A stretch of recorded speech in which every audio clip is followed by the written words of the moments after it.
আসসালামু আলাইকুম দর্শক। যে কথাটি বলা হচ্ছিল যে বেনজির এবং আজিজের ব্যাপারে সরকার কি তার সমস্ত হাত গুটিয়ে নিল?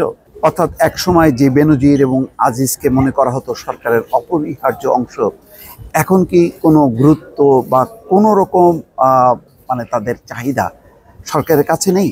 সেই কারণেই কি এখন তদন্তের কথা চলছে বা তদন্ত হচ্ছে? এখন এই তদন্ত যদি হয় তাহলে সরকারের লাভ বেশ কয়েকটি। আন্তর্জাতিক অঙ্গনে প্রমাণ হবে যে না, সরকার দুর্নীতিকে প্রশ্রয় দেয় না। অন্যদিকে আভ্যন্তরীণভাবেও জনগণের কাছে প্রমাণিত হবে যে না, আজিজ বেনজির সরকারের জন্য অপরিহার্য কেউ না।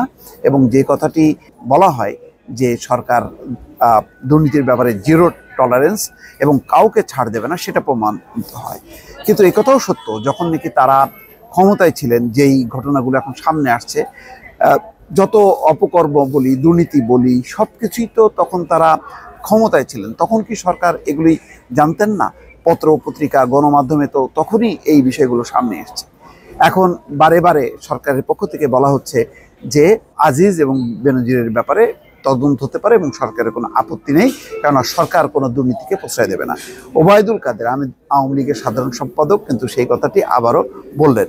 এখানে খবরে বলা হচ্ছে সাবেক সেনাপ্রধান আজিজ আহমেদ এবং সাবেক পুলিশ প্রধান বেনজির আহমেদ ইস্যুতে সরকার বিব্রত নয় বলে জানিয়েছেন আওয়ামী লীগের সাধারণ সম্পাদক ওবায়দুল কাদের। তিনি বলেন, সরকারের বিচার করার সৎসাহস আছে। সরকার তাদের অপরাধ অস্বীকার করে পার পেয়ে যাওয়ার সুযোগ দেয়নি।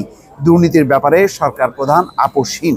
মঙ্গলবার দুপুরে ধানমন্ডিতে সভাপতির রাজনৈতিক কার্যালয়ে তিনি সাংবাদিকদের প্রশ্নের উত্তরে এসব কথা বলেন। ওবায়দুল কাদের বলছেন, সাবেক আইজিপি বেনজির আহমেদের ব্যাপারে দুর্নীতি দমন কমিশন তদন্ত করে বের করছে। দুদক স্বাধীন, এই স্বাধীনতা শেখ হাসিনা দুদককে দিয়েছেন। দুদক জানিয়েছে বেনজির আহমেদের অবৈধ সম্পদের বিষয়ে এখনো তদন্ত হচ্ছে এবং আরও তদন্ত হবে। সড়ক পরিবহন ও সেতুমন্ত্রী আরও বলছেন,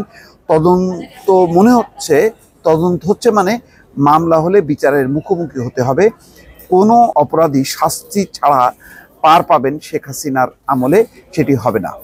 সাবেক সেনাপ্রধান আজিজ আহমেদও যদি অপরাধী হন, তার বিরুদ্ধেও তদন্ত করতে পারে দুদক। অপরাধী হলে অপরাধের জন্য শাস্তি পেতেই হবে, তিনি যেই হন। কিন্তু এটাও তো সত্য, যখন নাকি আজিজ আহমেদ বা বেনজিরের ব্যাপারে তারা যখন নাকি ক্ষমতায় ছিলেন, তখন আন্তর্জাতিক গণমাধ্যমে যখন এই বিষয়টি সামনে এসছে, তখন কিন্তু সরকার দৃঢ়তার সাথে এটি অস্বীকার করেছে এবং বলেছে যে এটা মহল বিশেষের ষড়যন্ত্র। এখন কিন্তু ডোনাল্ড লু আসার পর দুর্নীতির প্রসঙ্গে বলেছে যে এই ব্যাপারে সরকারের স্বচ্ছতা, জবাবদিহিতা, মানবাধিকার এই বিষয়ে কাজ করার স্কোপ আছে এবং তারা কাজ করবে। তখনই দেখা যাচ্ছে যে এই বিষয়টি সামনে চলে আসলো হঠাৎ করেই অনেকটা বেনজির আহমেদের বিষয়টি। এবং দুদক প্রথম মনে হচ্ছিল যে দুদক হয়তো এটি ইগনোর করবে, কিন্তু পরে দেখা গেল যে ঠিকই এটি সরকার কগনিজেন্সে নিয়েছে এবং দুদক তদন্ত করছে।